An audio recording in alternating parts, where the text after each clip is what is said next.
you doing, Dan? Whoa.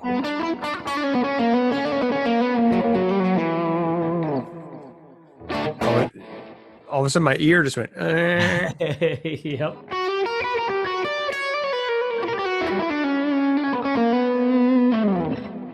Very cool, dude. Yeah.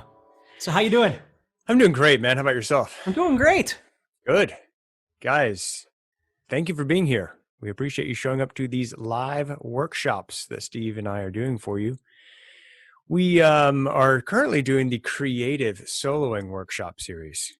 It'll be available for you in a playlist in case you missed any of the previous sessions. You can go back and check that out on the YouTube channel. Just click on playlist and it'll be there for you. It's called Creative Soloing. All of these workshops that we're doing, guys, are from Steve's new course. It's called Creative Soloing by Steve Stine, and it's available at guitar-zoom.com. So if you enjoy this, if you like to learn how to make how to make more creatives, how to make your guitar solos sound more creative, more musical, more inspiring, more dynamic, then keep watching. I hope you'll enjoy this. And if you want to learn it even faster, you can get Steve's new course, Creative Soloing by Steve Stine, at guitarzoom.com. If somebody could put guitarzoom.com in the comments, that would be super helpful to folks who are new and don't know us. I'm Dan Denley, founder of GuitarZoom. This is my good friend, Steve Stine. And today we're talking about arpeggios for creative soloing. Arpeggios, which are kind of intimidating sometimes to folks. Steve's going to break it down to you in a really simple way that's easy to understand. And hopefully you'll get a lot out of this session today. If you have any comments, please put them over there. And also tell us where you're from. That's always fun for Steve and I to see where you guys are from. And if you have any questions, pop them over there and we'll try to help you as best we can. So go ahead, my friend. Where do we take it from here? Okay. Well, basically, again, from the creative soloing aspect of arpeggios, some people don't know all their theories. So they don't always necessarily know the root, the third, the fifth, and all that sort of thing. So again, if we're visualizing the scale patterns on our fretboard, we can come up with some really great stuff. So what I'm going to do is just start off by showing you kind of a logical arpeggio that really does follow the rules, follow the guidelines of music theory, and then we're going to kind of go off from there, and I'm going to show you how to visualize it from a patternized perspective. So let's say, for instance, again, we're looking at E minor, okay? So what I'm going to do is I'm going to play an E minor arpeggio using the root, the third, and the fifth, if you know what that is. And if you don't, it's okay, all right? Because you can use the things I show you, and you're going to be able to visualize the patterns that I show you as well. So let's say we put our pinky on the 7th fret of the 5th string, and we go from there to the 5th fret of the next string, and the 4th fret of the next string. So right there, we're playing the root, the 3rd, and the 5th of an E minor chord. And again, if you don't know what that means, it's okay. Then what I'm going to do is I'm going to take that same idea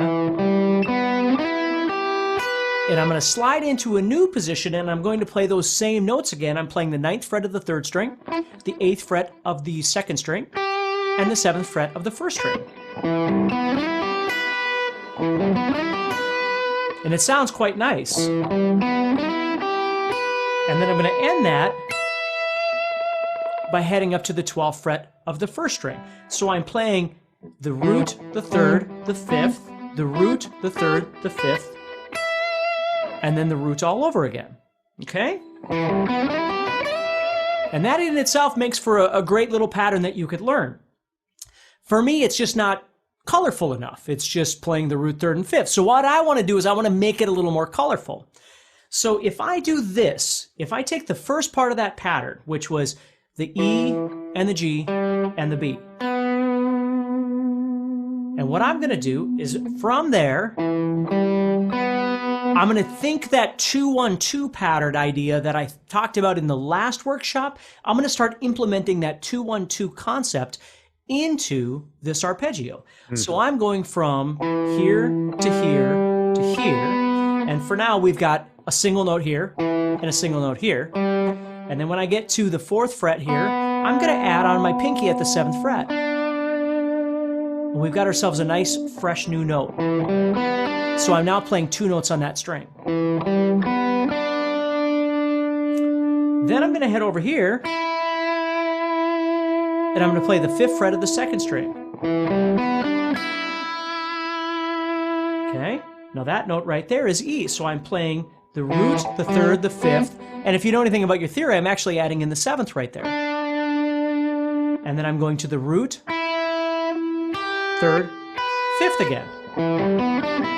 So I've essentially taken the same idea, but I've added in one new color note, which is the 7th, but I'm adding it in again from this creative soloing aspect of playing 2-1-2 patterns. Now check this out. So I've got 7, 5, and then 4 and 7. There's a 2 pattern. 5, there's a 1 pattern. And then 3 and 7. And there's my 2 pattern.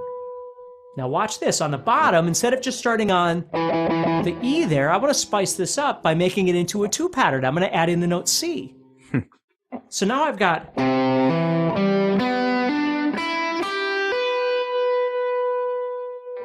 Now the C would actually be the 4th, which is a little bit awkward. And again, if you don't know your theory, don't worry about it. I'm more concerned with you thinking about what it looks like and what it sounds like. There's our E.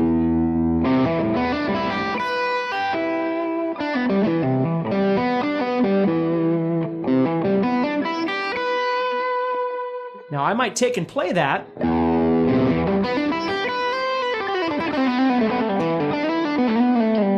And then drop into one of my other ideas, right? So I'm not just playing arpeggios all the time around the fretboard, but if I am going to play them, I'm trying to find a way to creatively make it, again, using all the other tools we've been talking about since the beginning of this workshop, using some intervals, some dynamic contrast.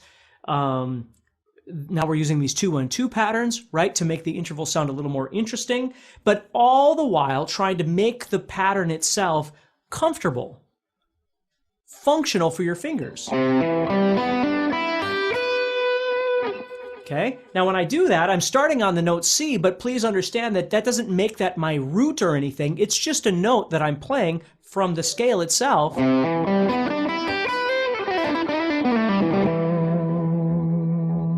Because I can make it sound however I want in terms of emphasis, but that's a whole other kind of conversation there.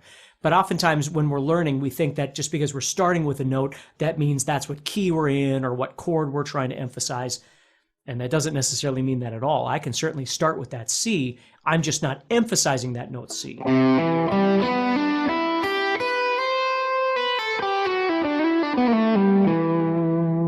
See, as I play it, if I come out of that and I emphasize an E, all of a sudden it begins to sound more like E minor. And remember, if I leave that C off, I am playing E minor.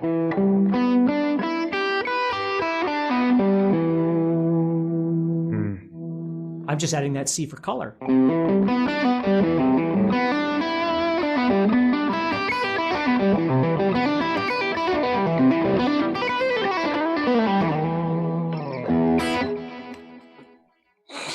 Awesome, dude. Yeah. Well, and okay, so if you got any questions, we'll talk about it, and then I'm going to show you something that's really cool that doesn't require any extra effort at all. Okay. Yes. Let me ask a couple questions. Sure. We've talked about, he just mentioned the 2-1-2 pattern. If you're confused about what that means, basically it just means 2 notes per string or 1 note per string. There's an entire workshop on that. You can go to the playlist and check that out, the Creative Soloing playlist. We talked about meandering, which is a whole nother concept. We talked about phrasing. We talked about creative skill patterns. We've talked about intervallic soloing and dynamic contrast. And now we're talking about these arpeggios. One question I see, Steve, is do you have to, hold on, let me get this right. The question is, do you have to play, I think essentially the question is, do you have to play all the notes up the arpeggio? Or can you just play say 3 strings or 2 strings? Do you have to play No. Of course you can play anything you like. The goal is the visualization. That's the goal. It's being able to visualize the pattern. You can play as little or as much of it as you choose, right? Because again, coming up very soon here, we've got a workshop on escape routes. What I'm always thinking about, let me say that slower so you know what I just said, escape routes or escape routes, wherever you're from in the world, right? Okay. I always think about getting into something and then getting out of something. That's the goal. if I'm just playing a pattern or a lick or whatever, I'm going to get stuck at some point. So I'm always thinking about an escape route or an escape route, how I can get out of that or how I can get into that. So if I was playing an E minor, right there I'm in. You're in your... I'm in the 2-1-2 I just showed you. Okay. Because now I could go, I could hit right into there.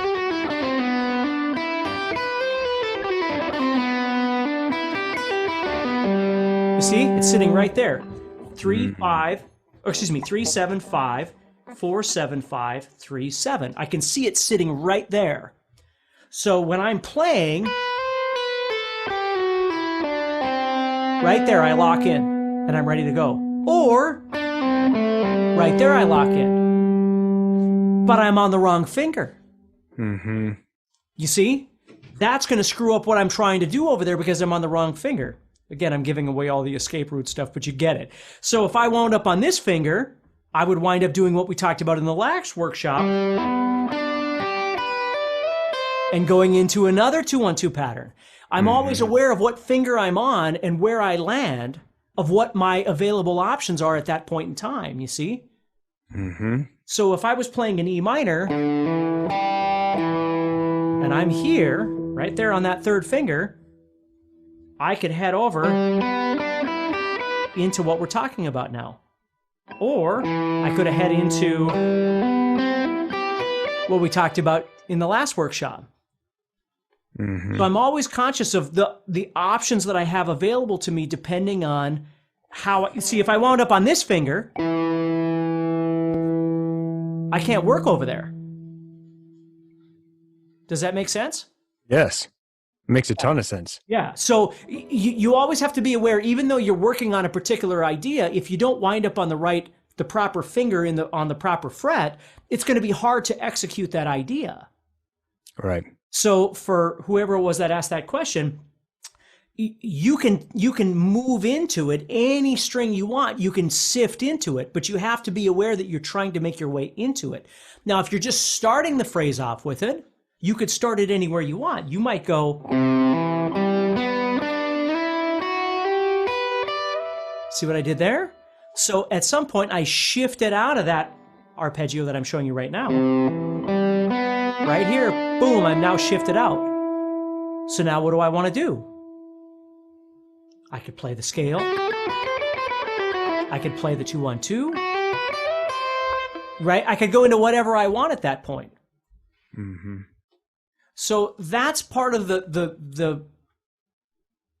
one of the most important things about this course that we're getting into in our workshops here at this point is understanding all the tools that we've been talking about are leading to this idea that as you get more creative and you're now, like we talked about it very early on in the workshop, you want to be aware of what finger you're on, right? You want to be aware of the places that are most comfortable for you to slide on the fretboard. All these things we talked about earlier on in the workshop, now you're seeing them come to light as you start adding these more, I mean, we can call them elaborate or advanced or whatever you want to call them, but these other ideas on top, you know, if I just go,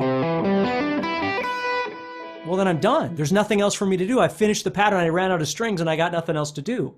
Right. So I've got to learn how to shift out of this thing. I might play the whole pattern. Now I'm on my pinky. So what am I going to do? Well, logic says I'll probably come down that way because I have available fingers over here. Mm-hmm. I don't have anything available here. Gotcha. Right? So you become aware of that when you're playing. Whenever you're moving around,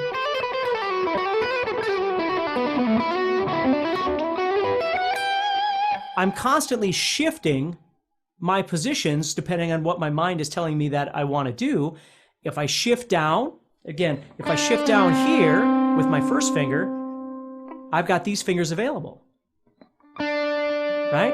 If I'm here and I shift down, I've got these fingers available. And I know it seems like a logical thing, like people might look at it and go, well, that's logical. It is, but you need to have something prepared when that happens. Or you want to start learning how to shift on the proper finger. So the next idea that you've got is now easily accessible when you're soloing. Because that's one of the reasons why I found people don't realize they run out of ideas. They're playing the right lick or they're playing whatever they want, but they're not setting themselves up for the next motion. From a hand position standpoint. Yes, absolutely. Because that's the whole point of what we're doing here. It isn't really about whether it's a C major 7 add 9 arpeggio, which it is, if you know what that is, or an E minor 7 arpeggio. It's not about that. It's about the proper fingering to create something that sounds unique to the ear. It feels good to the fingers and ultimately sets you up for the availability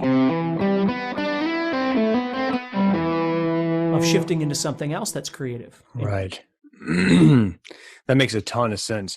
Man, one thing that occurred to me as you were playing is that, remember those old Hot Licks VHS videos you and I used to watch a million years ago? Oh, yeah. I remember getting those, waiting. You had to order them out of the back of Musician's Friend magazine or whatever, or catalog or whatever, mail it in and you send them your check or whatever and send them your beer money, that you saved up in your check, and they send you the old VHS and you're like ripping into it like a monkey on a cupcake, and you put it in the VHS and you press play and you're like, I can't wait to learn all of, Marty Friedman's tricks and hacks and whatever. And then about 10 minutes into it, you like want to smash your head into the TV because you realize that this guy is a great player. I'm not picking on Marty. I don't even remember if he's a good teacher or not, but you get to a point where you're like, wow, like this guy can play, but he hasn't really thought out how to explain this to another human being of what he's doing. Right. He's just like, and you're like, can you break that down in the smallest element? And I want to read to you a comment. This gentleman's name is Paul. He says, Steve, you break it all down to the ridiculous, which makes you such a great teacher. He says, man, I could keep watching you for hours on end. I watch everything that has Steve Stine's name on it. Thanks, and keep up the good work. That's an awesome comment, Paul. I really appreciate that. But Steve, I think the great one of the reasons you have such incredible success as a player and a teacher is that you have that ability to take something that's really complicated and break it down into its smallest component and explain it in a way that pretty much anybody can understand. Because as I'm watching you weave all of these things together, the meandering and the phrasing and the dynamic contrast and the 2-1-2 patterns and the 1-2-3 patterns and the arpeggios and everything, it's just like, that's the thing that great players oftentimes can't really explain what they're doing. And you have that unique element in that not only you can do it, but you can say, and here's a 4-bar phrase, and let me break it down to you in each bar, like each measure, each technique, and that way people can latch onto it. Right.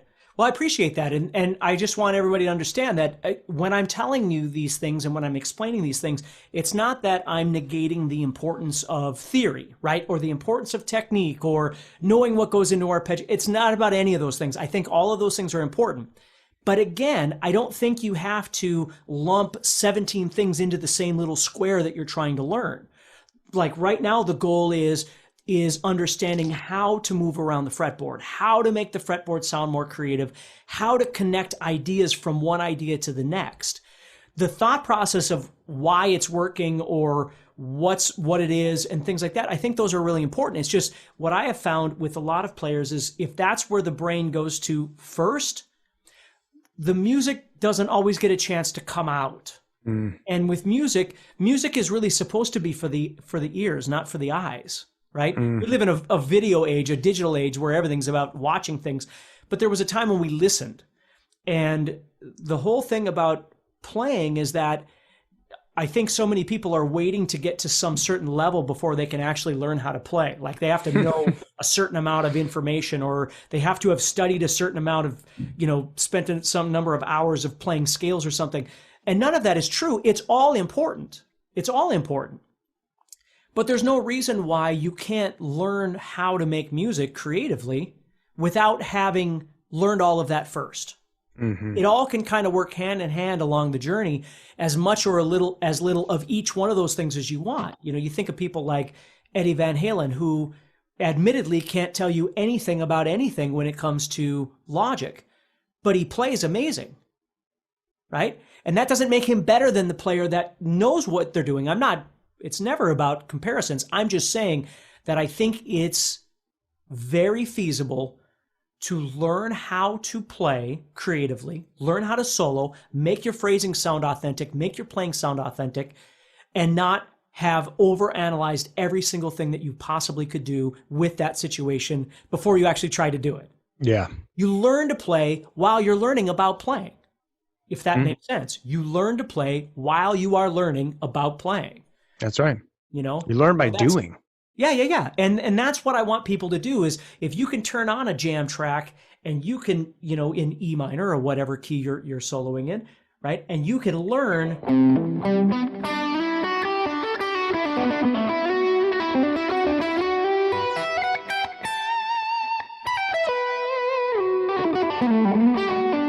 whatever it is you want out of this guitar, whatever sounds it is you want to try and squeeze out of this thing, you're getting closer to the accomplishment of being able to do that, right? By looking at your fretboard in a different way instead of and even that can be very musical in its own place, right?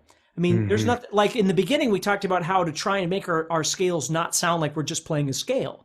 Right. Well, at some point, we come back around to the fact that being able to do that is part of the game. It's part of this whole thing. We can make the scale just sound like we're playing a scale, but the difference is we're not doing that because it's the only tool we have. It's the only knowledge we have. We've learned about meandering. We've learned about all these other things and how to get creative. And now, all of a sudden, when we go back to playing that scale like a scale, it sounds creative.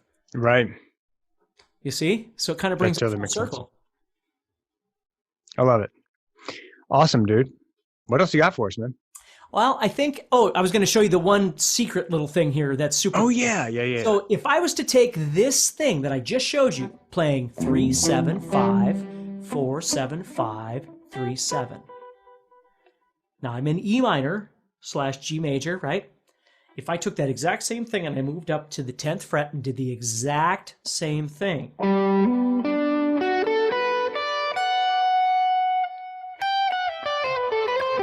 That will work in E minor / G major, okay? When I say E minor / G major, I mean the key of E minor or the key of G major, which are relative major and minor.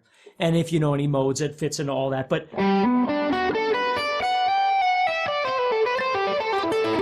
so I would wrap both those ideas, the exact same shape, I would wrap that with other stuff around it, right?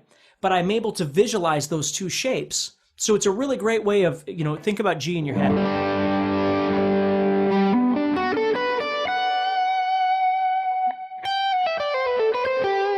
Sounds really nice. If we had E minor.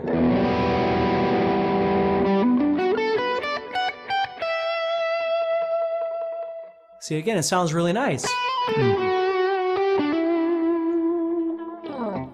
So it's not always about, like, I meet a lot of players that when they're on E minor, they play an E minor arpeggio, or when they're on G major, they play a G major arpeggio. There's nothing wrong with those. That's absolutely legitimate. The problem is if you're always just doing that, you're losing the color. Like, there isn't as much color going on. So, and that's a whole other conversation in itself. I'm just telling you that it's okay to get out of that box and make arpeggios that are more creative sounding. That sounds super cool. Now, can you, I'm sorry, the connection there, the big aha was that the pattern is the same. Is that right? The pattern's exactly the same. It's exactly the same. I'm just moving from C up here to G. Got it. If you think of it from the first note, from where you're... Okay, yeah. Right, from a visual perspective, not from a theory perspective. So if I was in E, I can go to the C here and play that shape. And I can go up to G and play that same shape. And it works over E minor or G major. Yeah, or any mode of that nature, right? I mean, if you knew your modes, it'd work with any of those. Because again, you're not emphasizing any one note. Right. You're not playing this arpeggio so the notes correlate with the chord. You're playing it because it sounds creative. Got it. It's when you come out of that arpeggio, what do you do next that's going to tie it into whatever chord you might be on at that point in time. Yeah. Fascinating. Good stuff. Guys, if you've enjoyed this, please subscribe and hit the notify button to get notified of when we're going to be doing another creative soloing workshop session. If you missed any of the previous ones, they're available for you on the channel. Just go to the playlist called Creative Soloing. You can watch all of them there. We've already done meandering phrasing, intervallic soloing, creative scale patterns, dynamic contrasts, and now today was arpeggios for creative guitar solos. If you've enjoyed this, I would encourage you to go to guitarzoom.com and check out Steve's new course. All of this stuff that we've talked about is all related to that course, broken down for you step by step. It's called Creative Soloing by Steve Stine, available for you at guitarzoom.com. What else, buddy? I think that's enough for this one. I do too, man. Yep. Good stuff. Thank you very much for being here, Steve. It's always a pleasure, a highlight of my day to hang out with you. Guys, thank all of you, of course, for being here. If you got something out of this, please subscribe and maybe share this with somebody that you think might be able to benefit. That would be cool. And we'll see you on the next session. Thanks for being here. Awesome. Thank you, everybody. Take care and stay positive. Keep practicing.